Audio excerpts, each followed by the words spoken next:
Shalom, jumpa lagi dengan saya Nelinda di channel saya Nelinda. Pertama-tama saya mau ucapkan banyak terima kasih buat saudara yang sudah mengikuti perjalanan pelayanan kami di lereng-lereng gunung, di dusun-dusun terpencil, dan sudah memberi tanda like dan juga sudah subscribe dan juga bantu share video-video kami. Terima kasih banyak saudara. Puji Tuhan, hari ini saya ada di GPDI Rumah Doa di Dusun Candirejo, Pringapus, Kabupaten Semarang. Ini desa memang agak pelosok ya, jauh dari kota besar. Tapi puji Tuhan di sini ada sebuah gereja yang berdiri di tengah-tengah kampung, dan hari ini saya ada jumpa dengan seorang jemaat dari GPDI Rumah Doa ini. Kita kenalan dan kita dengar kesaksiannya bagaimana dalam perjalanannya dia ditolong Tuhan Yesus. Kita kenalan dulu ya. Shalom Pak. Shalom Ibu. Kenalkan dong, namanya siapa Pak? Iya, Shalom. Nama saya Suparji. Saya mempunyai satu orang istri dan 2 orang anak. Dan sebenarnya saya memiliki 3 orang anak Ibu.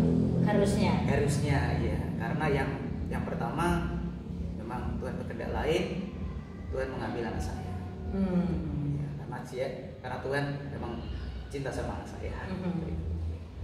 Dan semuanya itu karena Tuhan yang minta. Jadi ya saya ya walaupun dengan perasaan sedih, saya tetap harus sukacita karena iya. Terus diganti ya? Iya, diganti. Itu pun saya Tuhan mengembalikan itu dengan saya minta dengan Tuhan dengan sepenuh hati, dan itulah yang kesaksian ingin saya sampaikan Ibu. Pada tahun 2010 itu anak saya mengalami sakit demam berdarah. Dan waktu itu saya periksakan, karena kita sebelumnya tidak tahu kalau anak saya itu demam berdarah. Saya periksakan ke bidan itu, katanya diagnosanya tipes. Kalau tipes semakin dia panasnya menurun, artinya sembuh. Kalau DB panasnya turun, itulah fase kritisnya. Dan setelah saya periksakan terakhir itu, ini kok panasnya nggak mau turun. Terus saya bawa ke dokter dan di lab, ternyata anak saya kena DB. Dan itu pun sudah kasep gitu ya. Dan terus saya langsung bawa ke rumah sakit. Dan waktu itu karena saya tidak bawa bekal, dan istri saya charter mobil langsung ke rumah sakit, saya kembali ke rumah untuk ambil bekal. Dalam perjalanan itu saya berdoa, Tuhan sembuhkan anakku. Dalam perjalanan itu saya memuji Tuhan dan penyembahan. Yang saya ucapkan cuma, Tuhan sembuhkan anakku. Dan saat itu jawaban Tuhan benar-benar nyata. Saya ingat firman Tuhan yang mengatakan bahwa cuma firman Tuhan itu yang terngiang dalam telinga saya. Kehendakku bukanlah kehendakmu, rencanaku bukanlah rencanamu. Dalam pikiran saya, anak saya sembuh. Karena dalam pemikiran saya bahwa rencana Tuhan mau menyembuhkan anak saya. Dan setelah itu saya sampai di rumah sakit. Luar biasa di situ. Memang banyak perubahan buat anak saya. Dan saat itu saya ajak berdoa anak saya, ayo Nang, kita berdoa. Saat kita berdoa sembuhkan, itu dia bilang aminnya itu paling kenceng. Dan dalam hati saya, anak saya berespon. Dia mengaminkan doa.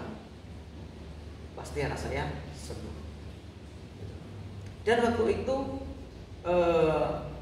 karena saat itu juga posisi anak saya sudah berubah gitu, kita bersuka cita, kita seneng lah gitu. Dan waktu itu menunjukkan jam 10 malam kurang 5 menit. Dan saat itu Tuhan berencana lain.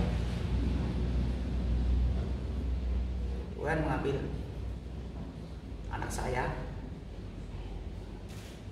dan saat itu saya nggak kuat, dan saya cuma bilang, Tuhan, saya ini kurang apa? Saya sudah melayani Engkau, saya sudah berbuat seperti ini untuk gereja, dan tapi ternyata Engkau malah mengambil anakku.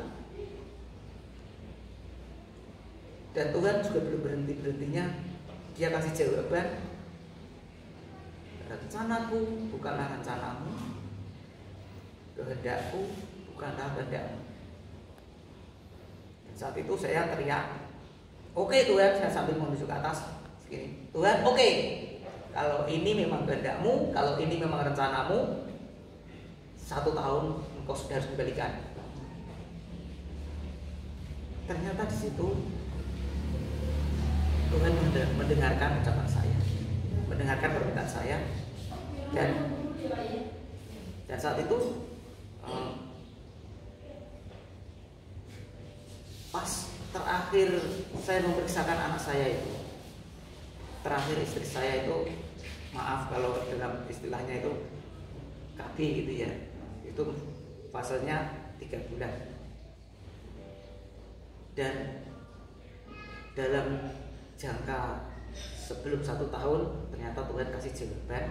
Dan anehnya itu, waktu saya konsultasi sama dokter, normalnya hormon KB itu habisnya berapa bulan gitu ya, dan dokter itu bilang habisnya itu paling tidak minim, atau minimnya itu paling cepat itu 1,5 tahun.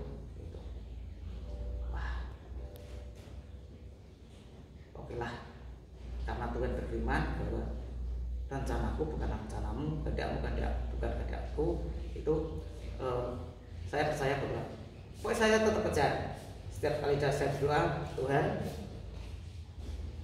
rencanamu bukan rencanaku, kehendakmu bukan kehendakku, 1 tahun engkau sudah dikembalikan. Sungguh sangat luar biasanya Tuhan. Dan benar, sebelum 1 tahun, apa yang dikatakan dokter bahwa fase normal KB itu 1,5 tahun, tapi sebelum 1,5 tahun, sebelum 1 tahun istri saya sudah hamil, dan itu sudah dikembalikan sama Tuhan. Puji Tuhan. Jadi tentang anak, ternyata walaupun Tuhan ambil, terus jangan minta, ternyata Tuhan kembalikan lagi ya. Tuhan kasih lagi, itu Tuhan kita Allah yang dahsyat, Bapa yang baik ya.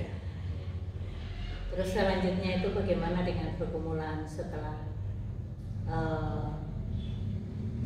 pergumulan yang pertama ini, kemudian pergumulan lagi itu bagaimana? Ya, itu sebelumnya saya tuh ngomong sama sebelum anak saya meninggal, waktu itu memang saya bilang, Tuhan, kalau saya besok punya anak, saya pengen, karena saya main musik di gereja itu, kalau saya main musik, istri saya pimpin pujian, kalau anak saya itu cewek, saya pengen jadi singer, kalau cowok dia main musik. Ternyata apa yang saya ucapkan itu Tuhan dengar itu. Waktu itu ada ibadah di gereja gitu, istri saya pimpin pujian, dan kebetulan waktu itu biasanya singernya ada 2. Nah, singernya baru ada 1, karena yang satunya nggak berangkat, ada kepentingan, dan ada mic 1 yang masih kosong. Dan waktu saya main musik, anak saya itu dari tempat duduk ya, kursi jemaat, dia itu maju, dia ambil mic, dia ikut jadi singer. Iya, dia ikut jadi singer. Dan waktu itu memang lagu yang dia suka itu Bukan dengan barang fana kau membawa kau, itu ya, bukan dengan barang fana itu. Dan itu memang lagu dia yang paling suka itu. Ternyata waktu mamanya yang memimpin ujian, lagunya itu kebetulan dia suka, dia maju ambil mic. Ternyata apa yang kita omongkan, ternyata apa yang kita sampaikan, walaupun itu dengan istilah apa ya, bercanda gitu, ternyata Tuhan itu tahu. Tuhan dengar ya. Ucapanmu adalah doa. Iya, betul. Apalagi waktu itu yang saya sampaikan untuk kemuliaan Tuhan. Amen. Saya main musik, pengennya anak saya kalau cowok dia ikut main musik, istri saya memimpin pujian. Ternyata waktu itu memang anak saya usia 2 tahun itu kalau ketukan drum dia sudah paham gitu ya, tapi dia ambil mic, dia ikut jadi iya, luar biasanya Tuhan. Ini gitu kesaksiannya. Nah, ini kesaksian yang luar biasa bahwa apa yang kita ucapkan, yang kita minta sama Tuhan tuh Tuhan pasti menjawab. Bukan Tuhan tidak mendengar. Telinganya nggak kurang panjang untuk mendengar, nggak kurang tajam untuk mendengar, dan tangannya tidak kurang panjang untuk menolong. Dia mendengar dan pasti menolong. Cuma kadang-kadang kita itu sebagai manusia, kita tidak sabar menanti jawaban Tuhan. Tapi Tuhan tuh pengen kita tuh sabar, karena waktu Tuhan itu pasti yang terbaik. Kalau mungkin menuruti kehendak kita, maunya cepat, apa-apa pun kita maunya instan. Sebagai manusia selalu pengennya instan, tapi Tuhan maunya kita sabar dan mengikuti rancangan Tuhan. Demikian saudara kesaksian dari Pak Parji ini. Kiranya ini juga bisa menguatkan Bapak Ibu Saudara yang mendengar kesaksian ini. Teruslah berdoa. Kalau Bapak Ibu punya pergumulan, teruslah berdoa, karena pasti Tuhan menjawab. Karena iman sebesar biji sesawi saja dapat memindahkan gunung. Kalau sakit, mungkin saudara saat ini sedang sakit, pegang bagian yang sakit dan berdoa. Terus berdoa, percayalah Tuhan pasti mendengar doa saudara dan menjawab. Jangan pernah putus asa, karena Tuhan gak mau kita jadi anak-anaknya yang putus asa. Kita harus tetap kuat dan selalu mengucap syukur untuk semua yang sudah Tuhan buat dalam hidup kita. Terima kasih banyak saudara yang sudah menonton video ini. Tolong di like dan subscribe ya. Terima kasih banyak. Tuhan Yesus memberkati.